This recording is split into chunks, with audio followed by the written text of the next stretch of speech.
আসসালামু আলাইকুম, কেমন আছেন সবাই? আমি আলহামদুলিল্লাহ।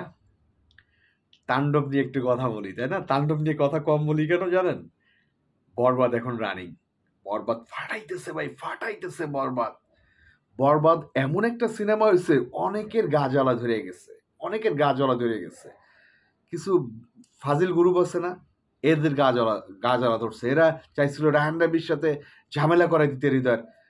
ভাই জেন্টেলম্যান তো, এরা শিক্ষিত লোকজন, দেখেন নাই রাফি ভাই কেমনে গেছে, হৃদয় ভাইকে জড়াই দিচ্ছে, অ্যাপ্রিসিয়েট করছে।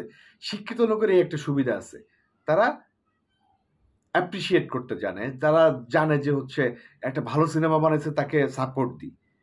আর মূর্খর বাচ্চারা মনে করেন এই সিনেমা কেন বানাইলো মেহেদী হাসান হৃদয়, অনেক কথা টথা বুঝছেন। যাই হোক, এখন তাণ্ডব নিয়ে কথা বলি। আপনারা সবাই ওই যে ভদ্রলোকের, আরে নামটা ভুলে গেলাম, ওই যে ফাইট ডিরেক্টর নতুন যে টাকলো, মানে বাংলাদেশের জন্য নতুন, উনি তো ফেমাস, ওই জওয়ান পাঠান এগুলা করছে। আপনারা অপেক্ষায় আছেন না যে হচ্ছে আহ, কখন আসবে কি? যদি বলি উনি বাংলাদেশে শুটিং করছে, কেমন হয় ব্যাপারটা? যাক, কিছু বললাম না, প্রোডাকশন হাউস সব জানাবে। কারণ উনি ওনার সেট আপ ধইরা নেন, বাংলাদেশে অলরেডি দুই একটা অ্যাকশন করে ফেলছে।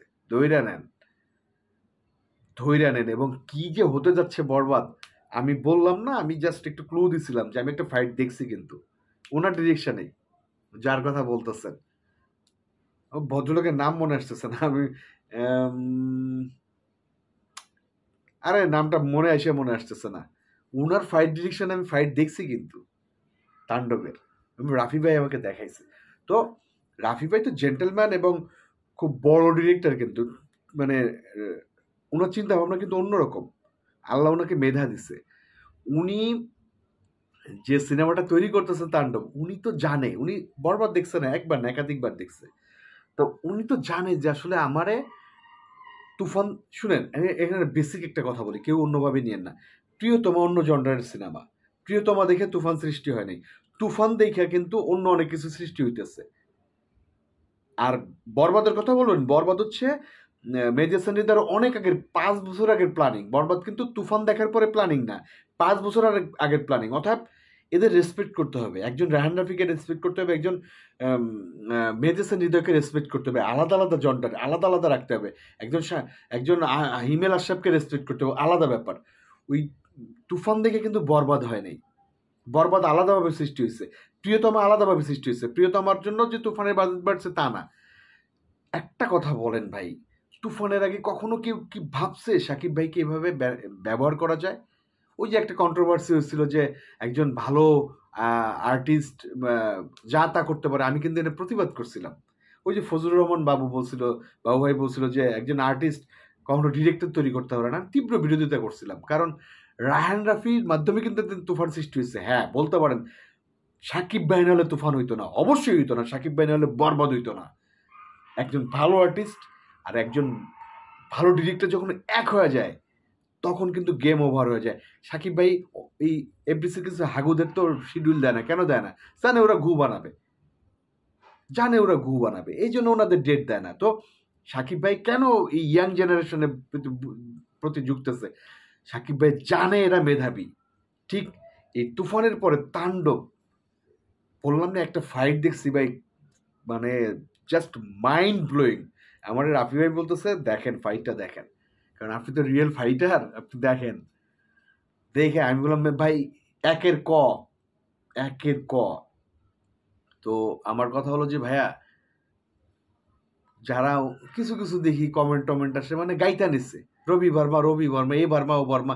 ভাই ফাইট ডিরেক্টরের অভাব নাই মুম্বাইতে। এই যে এখন যে করতেছে হচ্ছে আপনার উনি তো জওয়ান, পাঠান বা বড় বড় সিনেমার ফাইট ডিরেকশন, আপনাদের ভাল লাগে না এই ব্যাপারটা?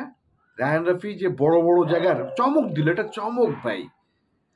ওনার ডিরেকশনে আমি দেখছি, মানে ফাইট দেখছি, খালি এইটুকু বললাম। আর নায়িকা নিয়ে এইটা নিয়ে ওইটা নিয়ে অনেক কথা হচ্ছে না ভাই। রায়হান রাফি পারফেক্ট না হলে তাকে নিবে না, একদিন শুটিং হোক আর 5 দিন হোক। রায়হান রাফি যাকে যোগ্য, কেন ওই যে নাবিলার ব্যাপারে কথা উঠছিল না যে তুফানে কেন এই নায়িকা? আপনাদের মনে হয়েছে যে রায়হান রাফির মিসকাস্ট ছিল এটা? মনে হয়েছে? মনে হয়েছে মিসকাস্ট ছিল? মনে হয়েছে না এই এই ক্যারেক্টারের জন্য উনি পারফেক্ট? রায়হান রাফি ভুল ডিসিশন নেবে না, রায়হান রাফি পাবলিকের কথা মতন মানে লাফাবে না। রায়হান রাফি জানে কখন কোথায় কি করতে হবে। রায়হান রাফি কোত্থেকে নিয়ে আসছে, একদম মুম্বাই থেকে ধরে নিয়ে আসছে, পুরা টিম সহ নিয়ে আসছে, ঠিক আছে। তো খেলা আছে, অনেক অনেক তাণ্ডবে অনেক অনেক আছে, মানে ব্যাপার আছে যেগুলো আপনাদের আমি ক্লিয়ার করতেছি না।